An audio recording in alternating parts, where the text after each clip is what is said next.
Hello ladies and gentlemen, and welcome back to Factorio Break the Game. My name's Root Negative, and let's get cracking. Today, we have reached the stage where it's time to begin testing the factory. I'll say it again. It's time to begin testing the factory. I must apologise. My voice is completely thrashed. I am very, very tired, and this episode I'm not going to be at my best. However, I wanted to get this out to you because I'll explain. Anyway, I just wanted to turn this on. Okay, so right now, we can see production is what it is. It's low. It's not really doing much. Okay, so we're testing iron only today. Iron only today. Now, actually, what I'm going to do is I'm going to just hack this. Okay, normally, what we do is we turn it on and off from the control panel, and the signal would travel down to the smelter. However, I'm just going to do it locally down here, because that way I can be on site and show you guys what the dealio is. Now, let me just turn the music down fractionally.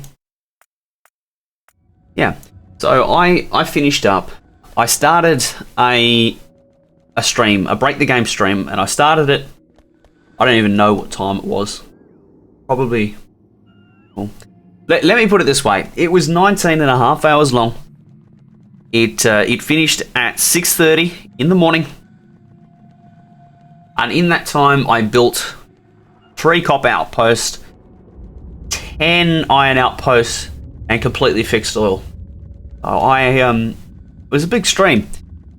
I got pissed at the same time. I reckon I insulted everyone on the face of this planet. That's fine, that's working. Okay. I think we're good. Yeah. So what I want to do is I want to start the trains running again, because I turned them off very, very crudely. I turned them off. I ripped out... Whoa, that lag. You see that the lag is the trains suddenly start pathfinding again. And I'm going to come over and replace the other one. I ripped this out just to stop them from moving, because I needed to fix the coal situation a little bit. Now, what am I aiming to do? Well, basically, we're going to spend 20 minutes looking at the iron system from the train unloading through to the smelting. And we're going to check that it works fine. That's what we're going to check today. We're not going to look at anything else. So we're looking at does it work, basically. Well, does it work? Will it work over, say, 20 minutes? Because that's what we're aiming for, 20 minutes. What do I need to do now? I think I need to physically turn it on. Let me come up here. Let me find a green line. Here it is.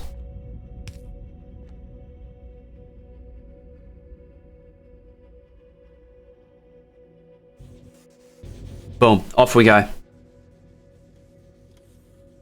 So this number needs to be over 30. Sure, it can be 50. That's fine. Fucking hell. So 50,000. Okay, so this number needs to be sustained over 30. That's what we're looking for here. Over 30,000 on this number. The bot trips are holding steady at 1,000. Okay.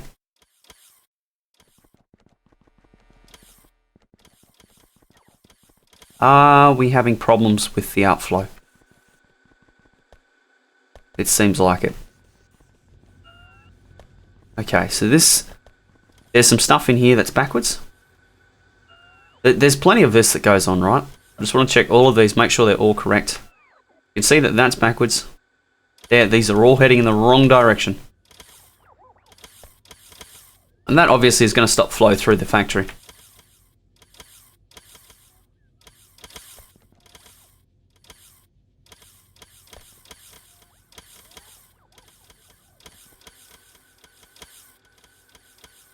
Okay, that's all fine. Wow. 35. That, ladies and gentlemen, is looking like we have enough iron. I just want to check, make sure everything is flowing smoothly.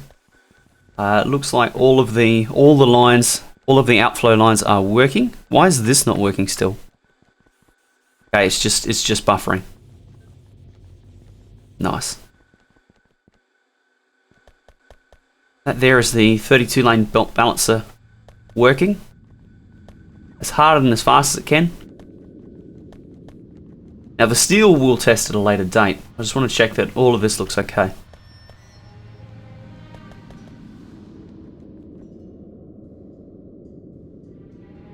$48. Okay, this number here needs to be over 30. So long as this stays over 30, so long as we can sustain that kind of 50k, that's great news. That is great fucking news, ladies and gentlemen. Like the theoretical out of this factory, out of this smelter is 52.4. That's the theoretical. As you can see, the real world is quite close to that, and that's very, very good. You see, the instantaneous is over 50. Well, there we go. So the 1 minute is over 50 now. Now you can see that our consumption. Look at our consumption. It's only 42k per minute, but we're producing 51. Fucking hell. Power. 10,000 iron ore per minute for free. And that's on the first step only. I'll repeat that. That's on the first step only. Those savings will increase as we get further down the line and we get more free stuff. Can't stop looking at it. It's a thing of beauty, bro. It's a thing of beauty. Let's go have a look at the train stations, make sure that they're okay.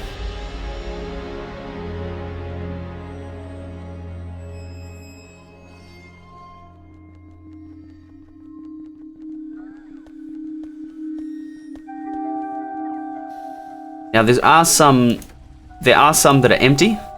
Iron 4 I know is run out, so we know that. Let's have a look in here. Iron 12. That's going to get some coal. As I said, I have a bit of a coal problem at the moment. Now, let's have a look, see how this works. Okay, this should be identifying. It does. Wonderful. This signal here can actually squidge back a little bit, I think. No, it cannot. Bugger. I wish I could get that a little bit closer. So basically what we're looking for is trains hitting stations as soon as they become open. So this train should get into this station as soon as it becomes open. Should move now. Okay, it's decided to go to the closer one. Should go now. If there were trains over this side, they would be able to move into that using this track here. This entire thing is designed so that two trains can move through it at once. You can see here this train's just going to come screaming straight through the junction and into the station. That's very nice. You can see that all of these have 9k. Oh, that one's got 7. Where's that coming from? Iron 3. And iron 6.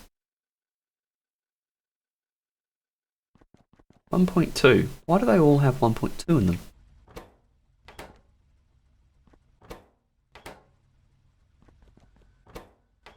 That's very strange. Okay. So train should be moving up here.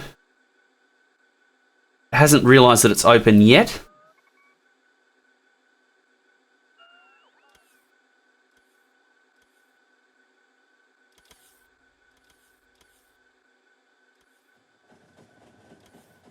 Right now we have 2 open stations, and this train here is gumming up the works. But you know, this is just the train pathfinding, and this is the best we can really do with it. It's not smart enough to realize. There you go. It did recalculate. See, I asked the devs to drop the recalculate time so that it allows for better efficiency for this station, but there was nothing doing. They weren't keen. Right, so that should go up there.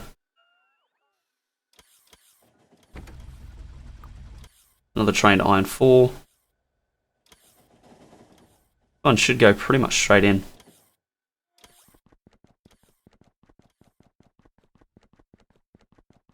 You can see that there's plenty of storage room for extra trains. Obviously, we've got a few sitting here waiting, and more arriving, and that's good. That's what we want. We want trains waiting to use the stations.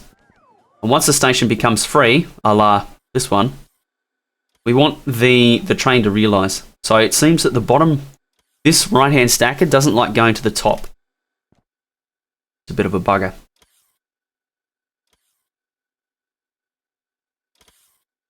Doesn't like going up there at all, actually. So, so the production is now falling. And it may be because we're buffering. Like, we're just filling up the factory.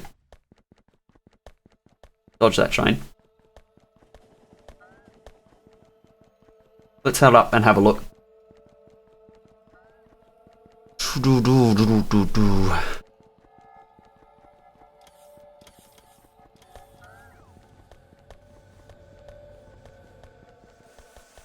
It doesn't take long for 50k per minute to add up and fill up. Yeah, you can see that all of this is ground to a halt, basically. It's all steel production right now. I think that's making it move. Yeah, so long story short, iron production is exactly what we need it to be. Long story short. That's happy days.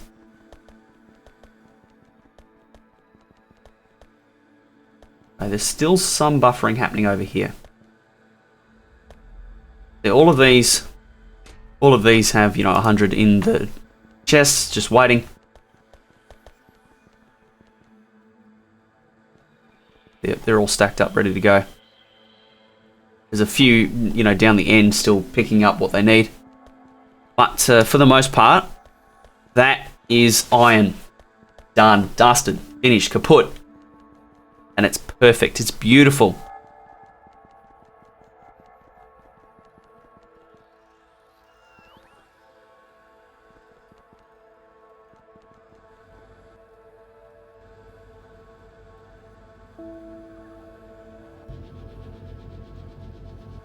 Okay, these steel furnaces are waiting for the output command.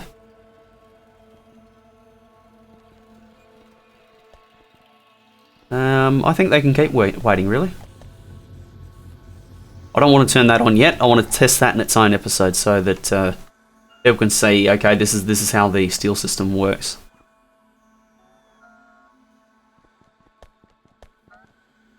Look at it all, though. Like, white gold. What are the bots trip? Yeah, the bots are okay. It seems like we need roughly 1,000 to do what we need to do.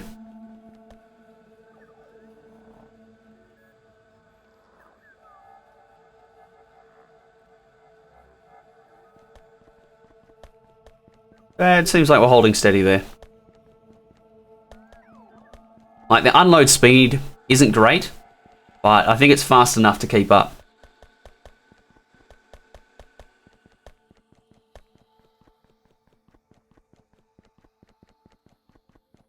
Let's head back down here, keep an eye on the old train stations, just see if we can identify any other weaknesses. Because we've identified the crossing thing where, trains from this stack here don't like going up here, and I would assume, well, okay, maybe not. I was going to say, I would assume that this holds true for this. Now, this is the beauty of it, okay? Watch this, ladies and gentlemen. This train is moving into here, this train is moving into here, and they're doing it at the same time. That's empty. Why is it empty?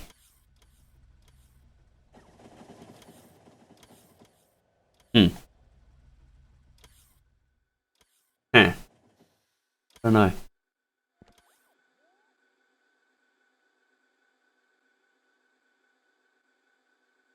I expect shortly that we're going to start to see... Oh.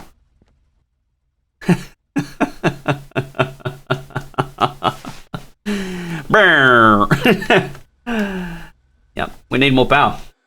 We need more power. I knew that was going to happen. I knew it was going to happen. That's okay. We'll just wait for daylight, and then we'll come back. The trains will keep rolling.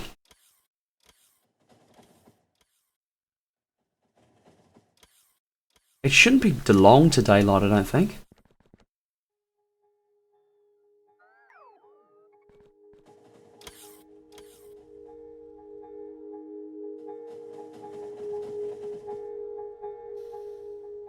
Okay, here we go. Boom, everything's coming back online.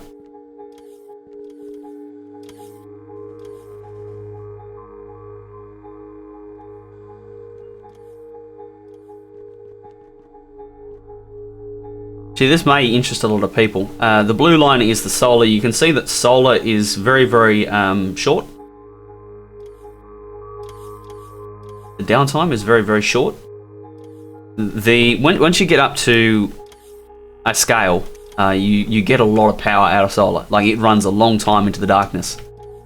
So right now it's kind of like dusk, but I'm already getting a gigawatt out of my solar system.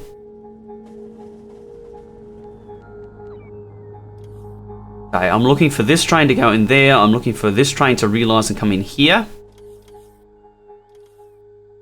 Okay. Oh, they've both figured out where they need to go. You'll see them both move through the junction at the same time. Happy with that.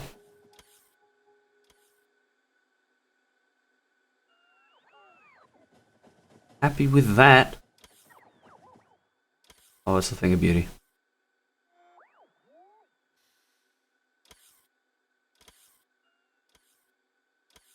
Now this all works largely because of the changes that Hunzik made to station pathfinding. Without the changes that he made, and I believe they were massive improvements, this just would not work. Okay, we see this is going to move up here, this is going to move into here, all at the same time through the junction, trying to minimize the amount of downtime. Ideally, the only way of decreasing the downtime further is to decrease the distance from this wait signal here to the actual station itself, and basically this is as small as it can be. We could shrink it, you know, fractionally, but I'm quite happy with the how it's working by the looks. Now that the stackers have had a chance to balance out left to right, it seems like this works quite nicely now.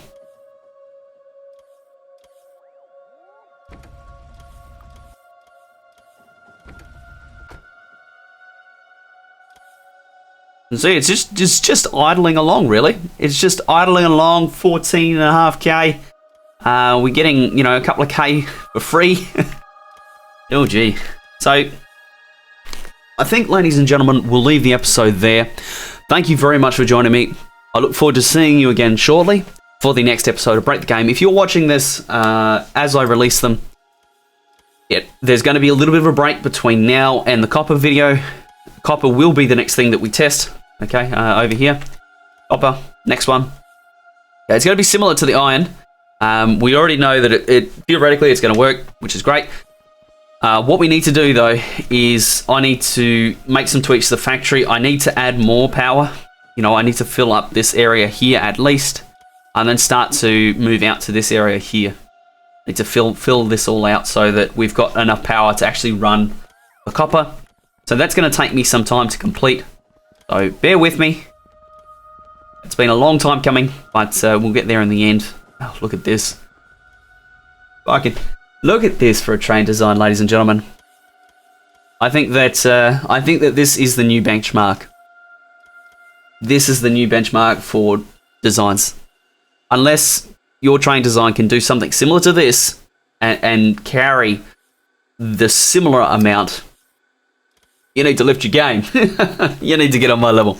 Anyway, thank you for joining me. I look forward to seeing you in the next one.